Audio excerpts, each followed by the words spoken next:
The notification flashed across my phone screen at 3:47 a.m. Domain foodwithgrace.com has been deleted. I'd been expecting it, but my heart still skipped a beat. 5 years of work, over 2 million followers, and a thriving business, all seemingly erased with a few keystrokes. My name is Grace Mitchell, and my ex-husband had just tried to destroy my career. I was in my kitchen, testing recipes for my upcoming cookbook when the message came through. The irony wasn't lost on me. I was literally making his favorite dish, a spicy Korean fried chicken that had gone viral last year, when he decided to pull the trigger on his revenge plan. Another text lit up my screen. How does it feel to lose everything? Maybe you should have thought twice before exposing my affair and the divorce proceedings. I wiped my hands on my apron and picked up the phone. Mark had always been vindictive, but this was a new low. He'd waited until now, 3 months after our divorce was finalized, thinking he'd caught me off guard. What he didn't know was that I'd been preparing for this moment ever since I found lipstick on his collar 6 months ago. My blog, Food with Grace, had started as a hobby, just a way to share my love of cooking after leaving my corporate job.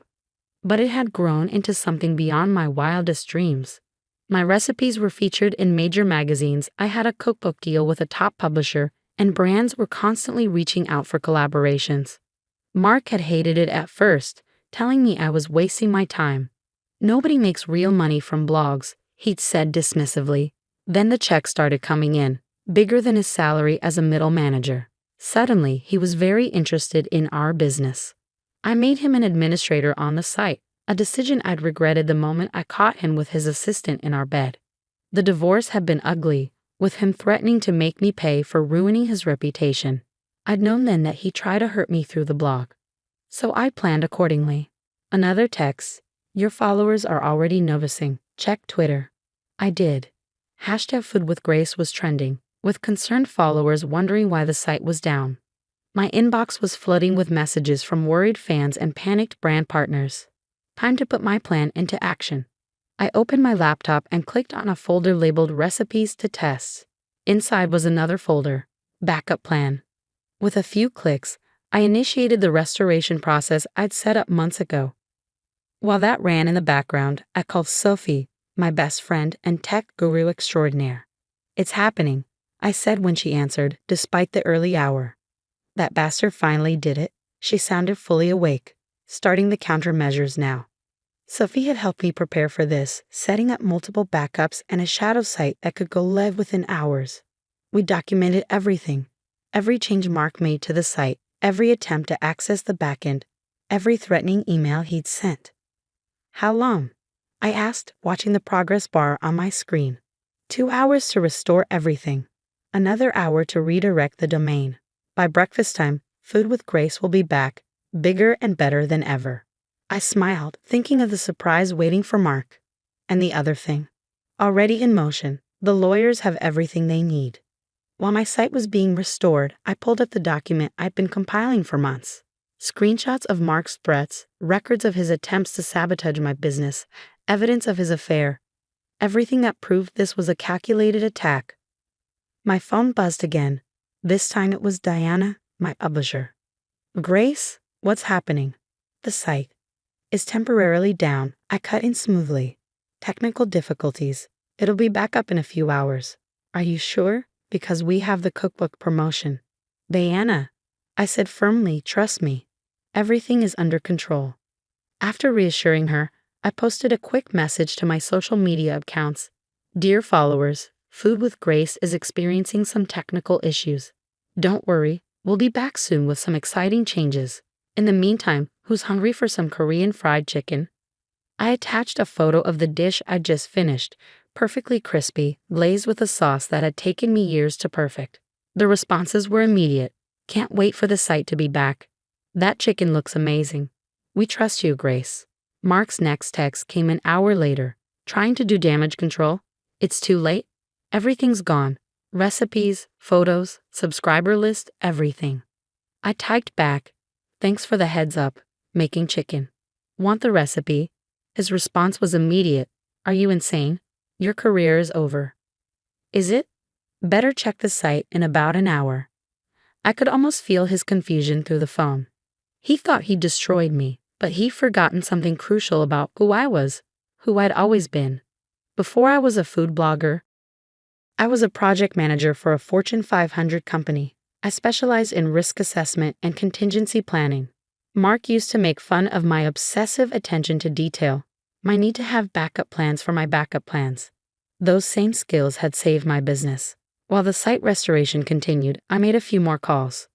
First to my lawyer, confirming that everything was documented for the restraining order and civil suit we'd be filing. Then to my team, the photographers, recipe testers, and content managers who'd helped build Food with Grace into what it was. They'd all been briefed on this possibility. Everyone knew their roles. At 6:45 a.m., exactly 3 hours after Mark's attack, Sophie called. "We're ready," she said. "Want to do the honors?" I sat at my kitchen counter, laptop open, the smell of Korean fried chicken still lingering in the air. Do it. With a few keystrokes, Food with Grace was back online, not just restored, but improved. The new site was faster, more secure, and featured an interface we'd been working on in secret for months. Every recipe was there, every photo, every subscriber. Plus some new content we'd been saving for this moment, including a video series on rising from the ashes, cooking Phoenix-inspired dishes from around the world. My phone started buzzing immediately. Followers celebrating the site's return. Brands impressed by the smooth handling of the technical difficulties. Food magazines wanting to cover the story. And Mark, his messages became increasingly frantic. "What did you do? How is this possible? This isn't over." I waited until 7 a.m. exactly to respond. "You're right, it's not over. Check your email." I knew what he'd find in his inbox. A letter from my lawyer detailing the criminal charges for cyber attacks and the civil suit for attempted business sabotage. Every threat he'd made, every action he'd taken, meticulously documented. The final blow was the press release, scheduled to go out in 1 hour. Food with Grace announces major expansion. We'd be launching a cooking school, a kitchenware line, and yes, that cookbook deal had just been doubled. My phone rang, Mark again. I let it go to voicemail, focusing instead on plating the Korean fried chicken for its photo shoot. The sauce glistened perfectly, garnished with sesame seeds and green onions.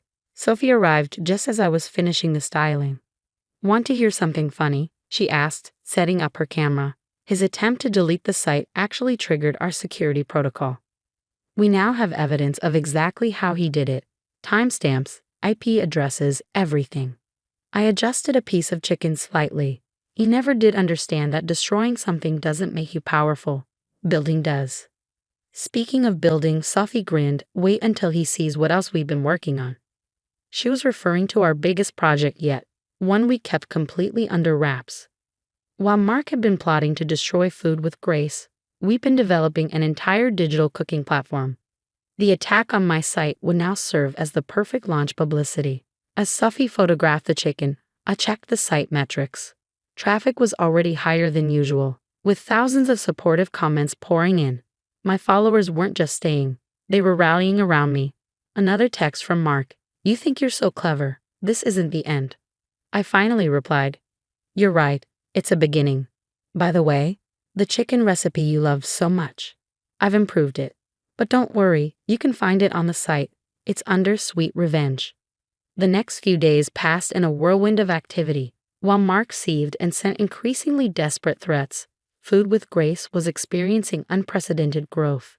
The attempted takedown had become a rallying point, with my story spreading through social media like wildfire. "You have to see these numbers," Sophie said, bursting into my kitchen where I was filming a new recipe video. "We've gained 500,000 followers in 3 days."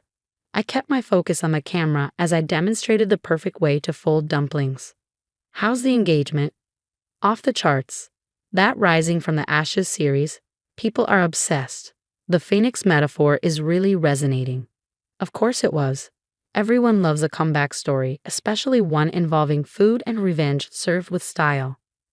My phone buzzed. Another email from Mark's lawyer, demanding we take down the press release about the site attack. I forwarded it to my legal team without reading it fully. They'd been expecting this. "Grace?" Sophie was looking at her tablet with concern. "Mark's posted something. You should see this." I finished crimping the last dumpling before checking the screen she held out. There it was, a lengthy post on LinkedIn of all places, painting himself as the victim of a vindictive ex-wife who had manipulated the narrative of our divorce. According to sources close to the situation, he'd written, Food with Grace was jointly developed, with significant contributions from both parties during the marriage. I actually laughed out loud. Significant contributions? He once suggested I make spaghetti more authentic by adding ketchup. Sophie wasn't smiling. He's claiming partial ownership of the brand. Let him. I turned back to my dumplings, placing them carefully in the steamer. We have years of documentation proving he had nothing to do with content creation. Plus, I pulled up a folder on my laptop labeled Insurance. Inside were hundreds of screenshots, every dismissive comment he'd made about the blog on social media, every email where he'd mocked my little cooking hobby, every text where he complained about me wasting time on recipe development. I saved everything, I explained. From day one. Call it a chef's instinct for keeping good records. Sophie scrolled through the folder, her eyes widening. There's even a video. From 3 years ago, Christmas dinner. He had quite a lot to say about how anyone could run a food blog, and how I was lucky he let me play around with this nonsense instead of getting a real job. I smiled. Mind if he was going through a documentary phase? Filmed the whole thing. You're scary sometimes, you know that? No, I corrected, checking the temperature on my steamer. I'm prepared. That preparation was about to pay off in ways even I hadn't anticipated. While Mark was trying to claim ownership of Food with Grace, our new digital platform was in final testing. We'd named it Feast, a comprehensive cooking education platform that would make my blog look like a small side project in comparison. The next morning, I had a meeting with my publisher about the cookbook. Diana was practically bouncing with excitement. The pre-orders are incredible, she announced. We need to double the initial print run. What about the bonus chapter? I asked. She grinned. You mean the one about rebuilding after betrayal, complete with Phoenix-themed recipes, already laid out and ready to go? The timing couldn't be better. She was right. The publicity from Mark's attack had created the perfect launch platform for everything we'd been developing. My phone buzzed. A text from my lawyer. Judge granted the restraining order. Mark can't contact you or access any Food with Grace properties. Another piece falling into place. But Mark had one last card to play. That evening, as I was testing recipes for Feast's launch menu, I got a call from an unknown number. Is this Grace Mitchell? A woman's voice asked. Yes. This is Rachel from the Times. I'm working on a story about your ex-husband's claims regarding Food with Grace. He's provided some interesting documentation. My hand tightened around the phone. What kind of documentation? Emails discussing blog strategy, some early recipe notes with his comments. He's claiming he was the real creative force behind the brand's success. I closed my eyes, taking a deep breath. Of course he'd go to the press. Of course he tried to manipulate the narrative. Ms. Rachel, I said calmly, I'd be happy to discuss this with you. In fact, I think I have some materials you'd find very interesting. Would you like to come to my studio tomorrow? I'll be testing recipes for my new platform. We can talk while I cook. There was a pause. New platform. Oh yes, I smiled. And I make excellent dumplings. The next day, Rachel sat at my kitchen counter, recorder running, as I demonstrated the dumpling technique I'd perfected over years of practice. So, she said, watching me fold perfect pleats into the wrapper, tell me about these claims your ex-husband is making. I gestured to the laptop set up nearby. Before we get to that, I'd like to show you something. For the next hour, I walked her through everything. The documented history of Food with Grace, the evidence of Mark's dismissal of the blog, the video from that Christmas dinner. I showed her the threatening texts he'd sent before and after the divorce, the records of his attempted site takedown, the paper trail of my sole ownership and development of the brand. And now, I said, setting a plate of perfectly steamed dumplings in front of her. Let me tell you about Feast. By the time Rachel left, she had a very different story than the one Mark had tried to sell. 2 days later, her article ran in the Times. From blog to empire. How one chef turned betrayal into business success. The piece detailed not just Mark's attempted sabotage, but the full scope of what we built and what we were about to launch. The response was immediate and overwhelming. Feast's waitlist grew to over 100,000 people overnight. The cookbook pre-orders doubled again, and Food with Grace, we passed 3 million followers. Mark's final text came the next day. You planned this. All of it. I was in my test kitchen, filming a series on traditional dumpling techniques from around the world for Feast's launch. The irony wasn't lost on me. The very skills he dismissed as a hobby had built an empire. No, Mark, I typed back. You plan to destroy something. I plan to build something better.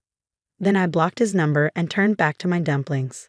6 months later, I stood on a stage at the International Food Media Awards, accepting the award for digital innovation in culinary education. Feast had revolutionized online cooking education, while Food with Grace had become the gold standard for culinary content creation. Success, I said in my acceptance speech, is like a well-developed recipe. It takes time, patience, and a willingness to learn from your mistakes. Sometimes the ingredients life hands you seem bitter at first, but with the right technique, you can transform them into something extraordinary. The audience applauded, but I wasn't finished. And to anyone who's ever been told their dreams are just a hobby, their passion is just a waste of time, their goals are unrealistic, remember this: the same fire that others use to try to destroy you can become the flame that helps you rise, stronger and more determined than ever. Later that night, at the celebration dinner, Sophie raised her glass. To the phoenix of the food world, she toasted, and to perfect dumplings. I laughed, clinking my glass against hers. To being prepared. You know, she said thoughtfully, Mark really did you a favor. Without his attack, we might have rolled everything out more slowly. True, I nodded. Sometimes your enemies become your best motivators. As we enjoyed the meal, including a special batch of phoenix-shaped dumplings I created for the occasion, I thought about everything that had led to this moment. Mark had tried to erase my work, thinking he could destroy years of effort with a few keystrokes. Instead, he'd helped launch the next phase of my career, proving once again that sometimes the best revenge isn't about destroying what others build. It's about building something they never imagined possible, and I was just getting started. The next morning, as I reviewed the final edits for my cookbook, a notification popped up on my phone. A news alert about Mark. His company had demoted him following the publicity from his failed attack on Food with Grace. Apparently, they didn't appreciate his approach to conflict resolution. I closed the alert without reading further. His story wasn't my concern anymore. I had recipes to develop, classes to teach, and an empire to run. After all, success is the best revenge, especially when served with perfect dumplings.